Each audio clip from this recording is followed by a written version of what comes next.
자, 오늘은 이제 지난주에는 계시록 4장에 있는 말씀을 우리가 살펴보았고, 오늘은 계시록 5장에 있는 말씀입니다. 특별히 오늘은 이제 하늘의 계시가 열리는 날입니다. 할렐루야. 네, 아멘. 네, 4장에서는 이제 하나님의 영이 요한을 천상의 세계로, 하나님의 보호자가 보이는 그 세계로 옮겨 놓아서 이제 하나님의 그 보호자를 바라보는 그런 말씀을 살펴보았고, 5장에서는 이 천상의 세계에서 요한이 바라본 7인으로 임봉한 이 두루마리에 대한 말씀입니다. 그래서 5장에서는 이 두루마리에 대한 말씀, 이 두루마리 책에 대한 말씀이 많이 나옵니다. 우리가 요한계시록을 읽을 때 항상 우리가 잊지 말아야 될 전제가 있는데, 이 요한계시록의 첫 번째 독자는 누구이죠?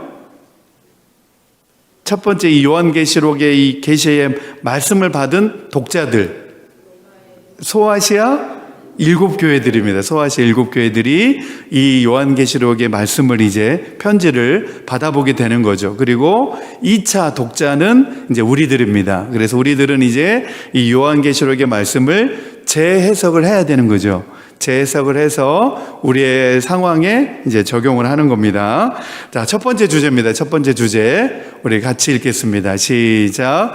7인으로 봉인된 두루마리를 열 수 있는 의로운 자격을 가진 분은 오직 예수 그리스도 한 분이시며, 어린 양이신 예수 그리스도께서는 하나님의 구속 계획을 성취시킬 권위와 권한을 부여받으셨습니다. 아멘, 아멘. 이제 첫 번째 주제에서 보면 이 7인으로 봉인된 두루마리를 열 수 있는 분이 누구냐? 바로 예수 그리스도라시는 거예요. 예수 그리스도. 그래서 이 예수 그리스도, 어린 양이신 예수 그리스도에 대한 말씀이 이제 요한계시록 5장에 있는 말씀입니다. 그래서 우리가 한 절씩 한 절씩 읽어가면서 그 구절의 의미가 무엇인지를 차근차근 설명해 드리려고 합니다. 계시록을 읽어도 이게 무슨 내용인지 무슨 의미인지 알지 못하면 답답하잖아요. 그렇죠? 그래서 한 절씩 읽어가면서 제가 그 의미를 설명해 드리겠습니다. 먼저 이제 첫 번째 1절 말씀입니다. 1절 우리 같이 읽겠습니다. 시작.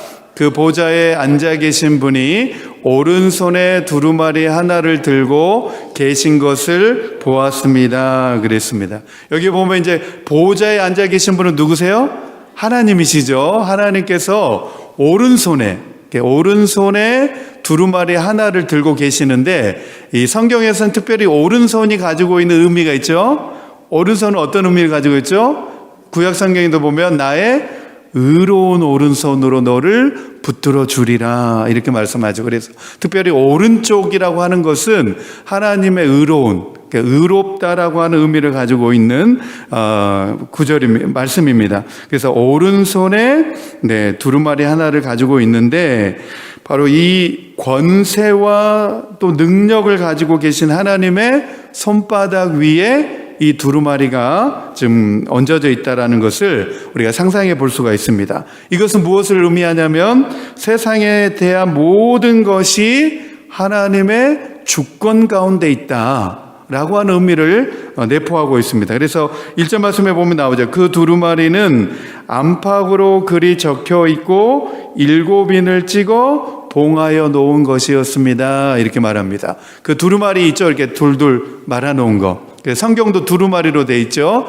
네, 그 두루마리는 안팎으로, 원래는 이제 안에만 글이 적혀 있는데 안과 밖에 다 글이 적혀 있다. 지금 이렇게 되어 있습니다. 그것은 무엇을 의미하냐면 이 모든 것이 하나님의 주권과 섭리 가운데서 이제 이 역사 가운데 이루어지는 것을 의미합니다. 그리고 7인을 찍어 봉하여 놓은 것이다. 이제 7인이라고 하는 것은 실이죠, 실. 우리가 편지를 이제 봉할 때 도장을 찍죠. 특별히 이제 촛농을 가지고 이제 거기다 인장을 찍어 가지고 인봉을 하게 되는데, 7인을 찍어 봉하였다라고 하는 의미는 무엇이냐면, 여기서 특별히 이제 성경에서는 7이 가지고 있는 숫자는 완전성을 의미하죠. 완전성.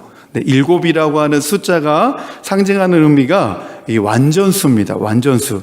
그래서 이 두루마리의 내용이 완전하다는 걸 의미합니다.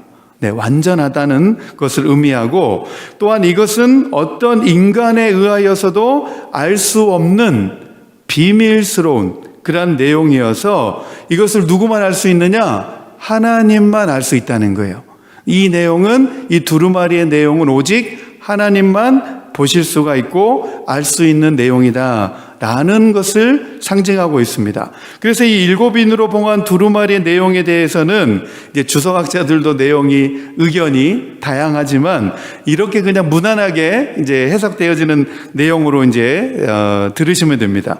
그 두루마리의 내용에 관해서는 뭐냐? 바로 그리스도의 재림을 통한 종말. 그리고 이 종말에는 이제 두 가지 심판이 있죠. 그렇죠? 악인들에 대한 심판이 있죠. 그리고 악인들은 심판하시지만 믿는 성도는 하나님이 구원하시는 거죠. 그래서 종말에는 이 두 가지가 일어납니다.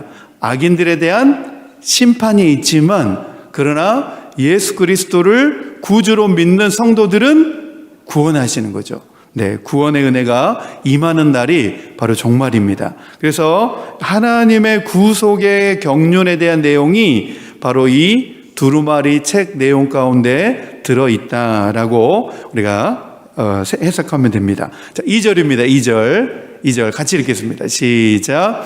힘센 천사가 큰 소리로 이 봉인을 떼고 두루마리를 펴기에 합당한 사람이 누구인가 하고 외쳤습니다. 자, 큰 소리로, 힘센 천사가 큰 소리로 외쳤죠. 이 봉인, 두루마리의 봉인을 풀고 이 두루마리를 펴기에 합당한 사람이 누구인가 라고 하는 의미인데, 여기에서 중요한 단어는 합당한 사람입니다. 합당한 사람. 이 두루마리를 펼 수 있는 합당한 사람이 누구냐 라고 하는 의미는, 이 합당한이라고 하는 의미는 어떤 능력이나 권리를 의미하는 것이 아니라, 이 합당한이라고 하는 의미 속에 들어있는 의미는 바로 선함과 의로움 가운데에서 적합한 사람이 누구냐는 거예요. 이 봉인을 풀 수 있는 의로운 사람이 누구냐? 네, 의로운 사람이 누구냐? 라고 이제 천사가 그렇게 외쳤다는 겁니다. 봉인된 두루마리를 열 수 있는 의로운 자격을 갖춘 사람이 누구인가? 그렇게 이제 외쳤다는 겁니다. 누구입니까? 예수 그리스도죠. 예수 그리스도. 자, 그러나 3절입니다. 3절. 같이 읽겠습니다. 시작. 그러나 두루마리를 펴거나 그것을 볼 수 있는 이는 하늘에도 없고 땅 위에도 없고 땅 아래에도 없었습니다. 그랬습니다. 네, 오직 예수 그리스도밖에 없다는 거죠. 그렇죠? 사도행전 4장 12절에도 나오죠. 다른 이름으로서는 구원을 얻을 수 없나니 천하 사람 중에 구원을 얻을 만한 이름을 우리에게 주신 일이 없음이니라 그랬습니다. 우리가 구원받을 수 있는 이름은 누구입니까? 예수 그리스도라는 거예요. 예수 그리스도. 다른 이름은 없다는 거예요. 네, 신천지 이만희는 절대 아니라는 겁니다. 아셨죠? 네, 예수 그리스도라고 하는 사실을 이 요한계시록 5장에서는 아주 명확하게 밝혀주고 있습니다. 그래서 하늘에도 없고 땅 위에도 없고 땅 아래에도 없다. 그것을 볼 수 있는 이는 없다는 거예요.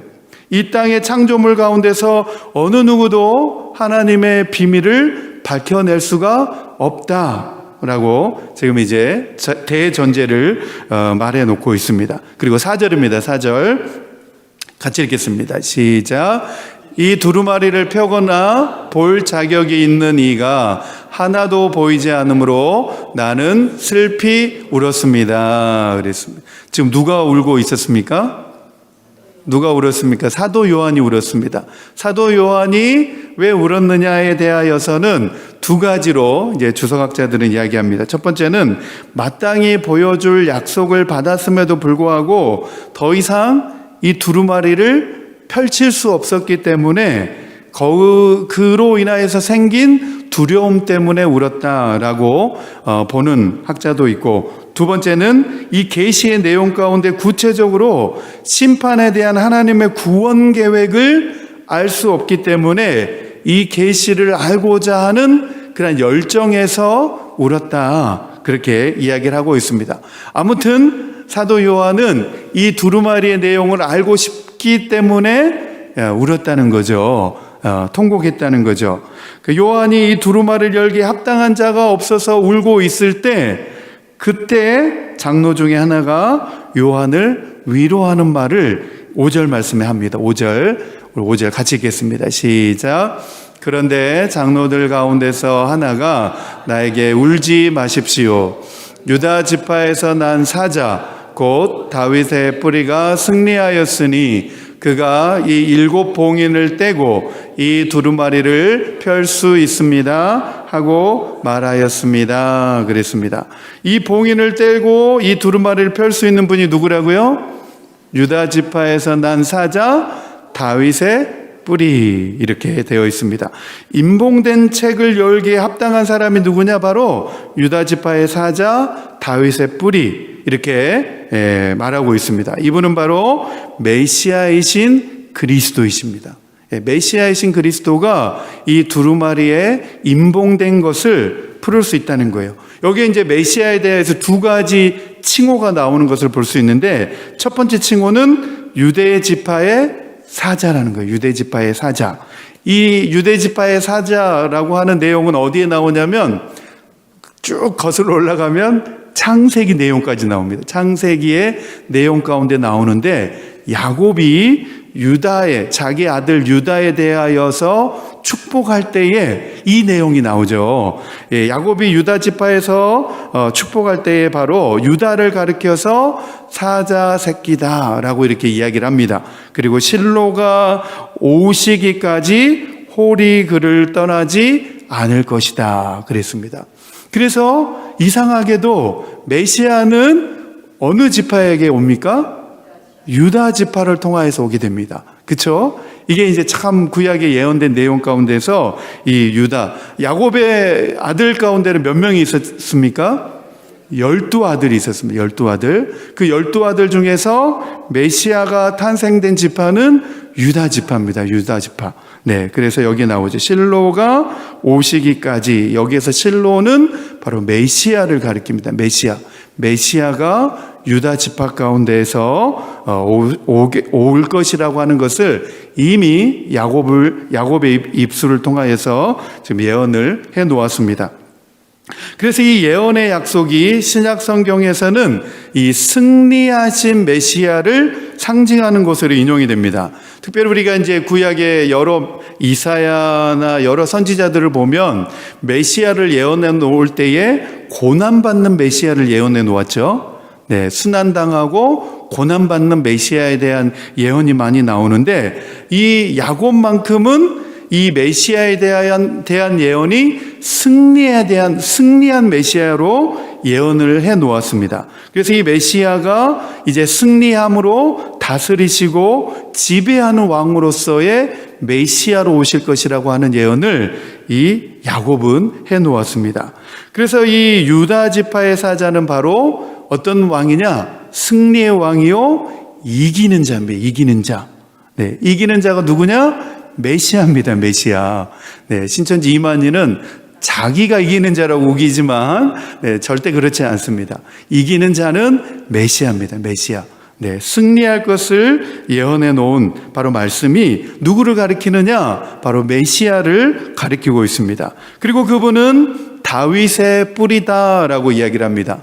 네, 이만희는 다윗의 뿌리가 아니죠, 그렇죠? 그렇기 때문에 이기는 자가 될 수가 없습니다.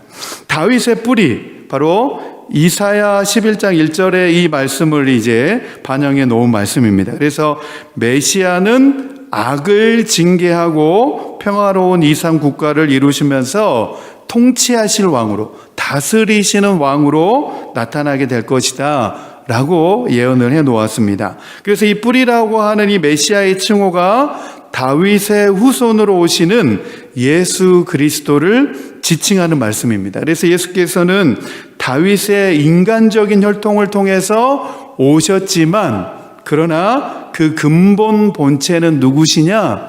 하나님이시라는 거예요. 네. 비록 다윗의 혈통, 인간적인 혈통에 의하여서 오시지만, 그러나 그는 근본 하나님의 본체이시다. 그렇게 예언을 해 놓았습니다. 그래서 이제 우리가 신학에서는 그렇게 고백을 하죠. 예수 그리스도는 참 하나님이시요 참 사람이십니다. 이렇게 이제 고백을 합니다. 우리 개혁신앙에서는 예수님을 고백할 때 그렇게 고백하는데, 이 고백은 무엇을 의미하냐면 신성 100%, 그리고 예수님은 인간의 몸을 입고 있으니까 인성 100%를 다 가지고 계신, 충족하시는 분이 바로 예수 그리스도이십니다. 이거 가지고 우리 기독교 역사 가운데 많은 싸움이 있었습니다. 예수님은 정말 신이시다, 사람은 아니시다. 한편에서는 예수 그리스도는 인간의 몸을 입고 오셨기 때문에 그분은 참 사람이시다, 정말 인간이시다 라고 하는 이 싸움이 아주 기독교 역사 가운데 치열했습니다. 그러자 우리의 개혁신학자들은 이것에 대한 결론을, 예수님은 인간의 몸을 100% 가지고 계시고 또 신성도 100% 가지고 계신 분으로 참 하나님이시요 참 사람이신 분이시다 라고 그렇게 결론을 내렸습니다. 자, 그 다음으로 이제 5절 말씀에 보면 나오죠. 유다 지파에서 난 사자 다윗의 뿌리가 승리하였으니, 이렇게 되어 있습니다. 승리하였으니, 이기었으니. 유다 지파에서 난 사자 다윗의 뿌리가 승리했다는 거예요. 이겼다는 거예요. 예수 그리스도가 이겼는데, 이겼다라고 하는 이 의미는 단번에 결정적인 승리를 쟁취하신 것을 말합니다. 네, 예수 그리스도께서 이기셨다라고 하는 의미는 단번에 이기신 겁니다. 이 말씀이 히브리서 말씀에도 나오죠, 그렇죠? 히브리서 10장 10절에 보면 예수 그리스도의 몸을 단번에 들이심으로 말미암아 우리가 거룩함을 입었노라, 이렇게 말합니다, 그렇죠? 예수 그리스도를 몸을 단번에 들이심으로 말미암아서 우리가 거룩함을 입었다, 이렇게 말합니다. 실제로 예수 그리스도께서 죽음에서 부활하심으로 영원한 승리를 약속하셨고, 이 최후의 두루마리의 인을 떼기에 합당한 자이시고 온전한 승리를 성취하실 분이라 라고 하는 사실을 바로 이 말씀 가운데서 보여주고 있습니다. 그 다음에 우리 6절입니다. 6절 말씀 같이 읽겠습니다. 시작. 나는 또 보좌와 내 생물과 장로들 가운데 어린 양이 하나 서 있는 것을 보았는데 그 어린 양은 죽임을 당한 것과 같았습니다. 이 어린 양은 누굽니까? 예수 그리스도, 다윗 지파의 사자, 다윗의 뿌리, 유대 지파의 사자, 다윗의 뿌리, 바로 예수 그리스도, 예수 그리스도를 말합니다. 이분이 지금 어디에 서 있는가가 중요합니다. 어디에 서 있죠? 보좌와 내 생물과 장로들 가운데 서 있다는 게, 가운데. 이게 이제 중요한 거죠. 가운데 서 있다, 사이에 서 있다라고 하는 의미는 무엇이냐면 이 중보자를 의미합니다. 중보자. 하나님과 우리 사이에서 계시는 분으로서 그분은 우리의 중보자가 되어 주십니다. 그래서 우리가 기도할 때 하나님께 기도하지만 결국은 누구의 이름으로 기도하죠? 예수 그리스도 이름으로 기도합니다. 우리 이초 집사님 오늘 기도하실 때도 하나님 아버지 이렇게 부르시고 기도한 다음에 예수님의 이름으로 기도합니다, 이렇게 기도하잖아요. 예수 그리스도가 우리의 기도에 중보자가 되기 때문에 우리가 예수 그리스도의 이름을 힘입어서 기도하는 거예요. 그렇지만 기도는 누구에게 하는 겁니까? 하나님께 하는 겁니다. 하나님께. 그래서 우리가 하나님 아버지 이렇게 부르는 겁니다, 기도할 때. 그래서 우리의 기도는 하나님께 하는 것이고, 우리가 누구를 통하여서 그 기도가 하나님께 올라가게 되느냐? 예수 그리스도를 통하여 올라가게 된다는 거예요. 그런데 이제 여기에서 문제가 있죠. 가톨릭에서는 아무에게나 합니다. 마리아에게도 하고 또 성인들에게도 하고 뭐 듣지도 못한 사람들 이름을 힘입어서 막 이제 기도를 하게 되기 때문에 이게 이제 로만 가톨릭에서는 이게 이제 문제가 되는 겁니다. 기도는 하나님께 하는 것이고, 그리고 그 기도를 우리가 가지고 나갈 수 있는 중보자는 오직 예수 그리스도이시다. 바로 예수 그리스도가 하나님 보좌와 그 사이에 서 계신 분이시잖아요, 그렇죠? 그 뒤에 이제 나옵니다. 그 뒤에 성도들의 기도를 가지고 그 하나님 보호자에 나가시는 분이 누구시냐? 바로 예수 그리스도라고 하는 사실을 이 말씀 가운데서 우리에게 보여주고 있습니다. 그래서 어린 양이 보호자와 내 생물과 장로들 사이에 서 계신다라고 하는 거예요. 그래서 우리가 기도할 때 예수 그리스도를 힘입어서 우리가 기도할 수 있다라고 하는 사실입니다. 이것이 우리에게 은혜가 되는 줄로 믿습니다. 네, 어린 양이신 예수 그리스도께서 구속받은 성도들의 중보 기도자가 되어주신다라고 하는 사실을 이 말씀 가운데서 암시를 해주고 있습니다. 그리고 그 어린 양은 죽임을 당한 것과 같았습니다. 이 말씀은 지금 무엇을 의미하죠? 죽임을 당한 것과 같았다라고 하는 말씀은 예수님께서 십자가를 지시고 죽으셨다는 것을 의미합니다. 네, 비록 과거에는 예수 그리스도께서 십자가에 죽으셨으나 지금은 어떻게 하신다는 거예요? 지금은 부활하시고 승천하셔서 하나님 보호자 옆에 사이에 지금 서 계신 분이 누구이시냐? 바로 예수 그리스도이시다 라고 지금 우리에게 밝혀주고 있습니다. 그래서 현재는 예수 그리스도께서 중보자로서 계셔서 십자가의 대속의 사역을 이루셨다라고 하는 사실을 이 말씀을 통해서 우리에게 보여주고 있습니다. 그리고 이제 더 중요한 내용이 나오죠. 6절에 보면 6절 같이 읽겠습니다. 시작. 그에게는 뿔 7과 눈 7이 있었는데 그 눈들은 온 땅에 보내심을 받은 하나님의 7 영이십니다.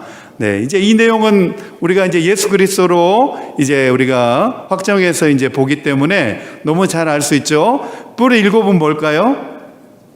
뿔의 7? 뿔의 7은 뭘까요? 네, 그에게는 뿔 7이 있다는 거예요.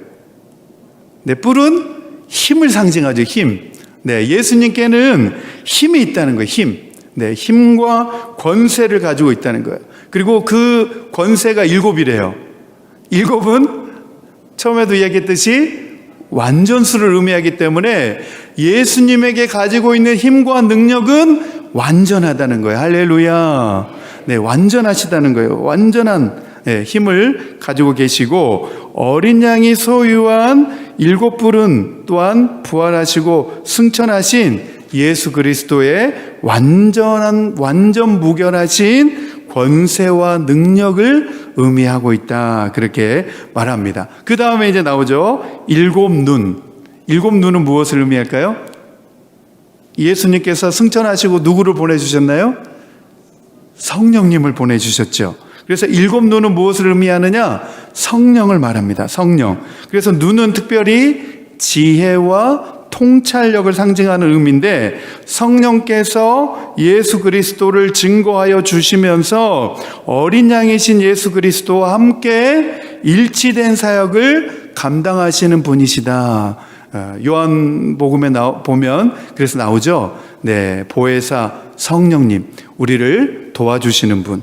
네, 그 예수님이 우리를 위하여 보내주신 분이 바로 보혜사 성령님이시다. 이렇게 밝혀주고 있습니다. 그리고 7절 말씀, 그 뒤에 이제 나오는 내용이죠. 그 다음, 같이 읽겠습니다. 시작. 그 어린 양이 나와서 보호자에 앉아 계신 분의 오른손에서 그 두루마리를 받았습니다. 이전까지는 그 두루마리를 열 수 있는 사람이 아무도 없었지만 오직 그 두루마리를 열 수 있는 분이 누구십니까?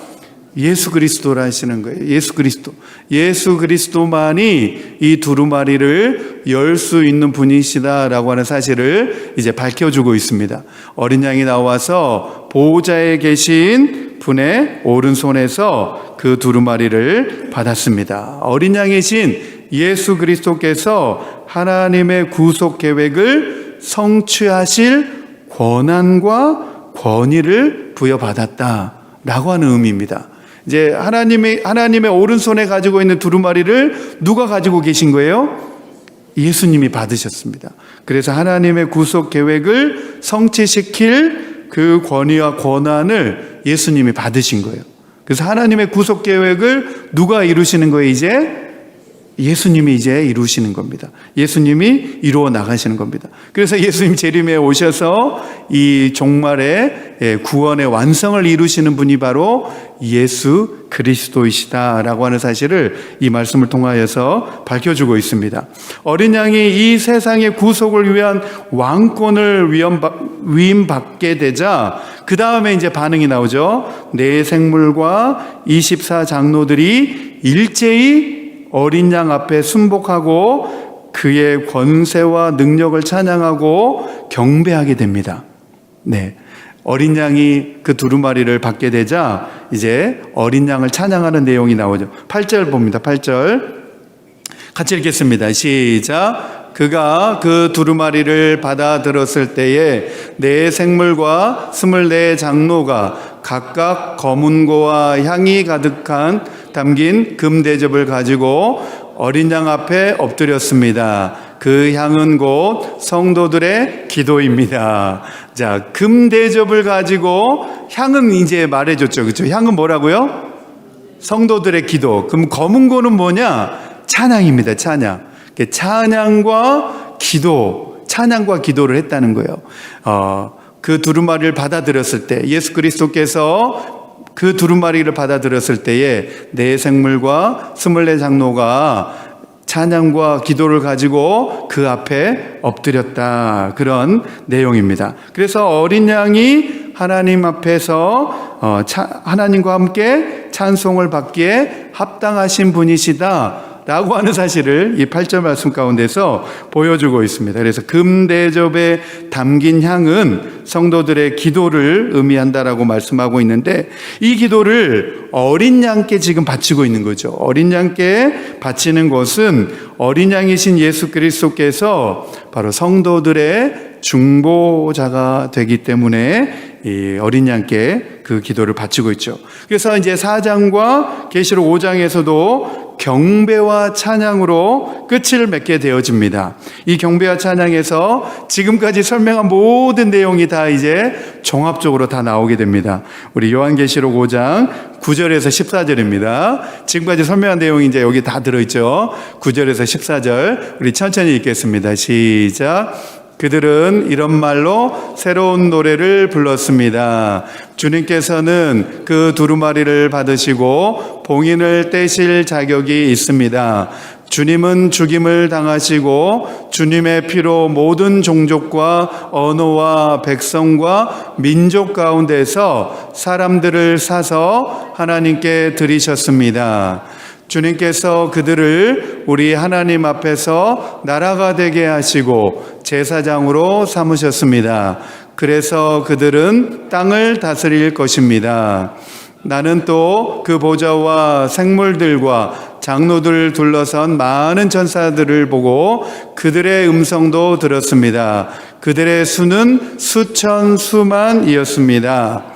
그들은 큰 소리로 죽임을 당하신 어린 양은 권세와 부와 지혜와 힘과 존귀와 영광과 찬양을 받으시기에 합당하십니다 하고 외치고 있었습니다.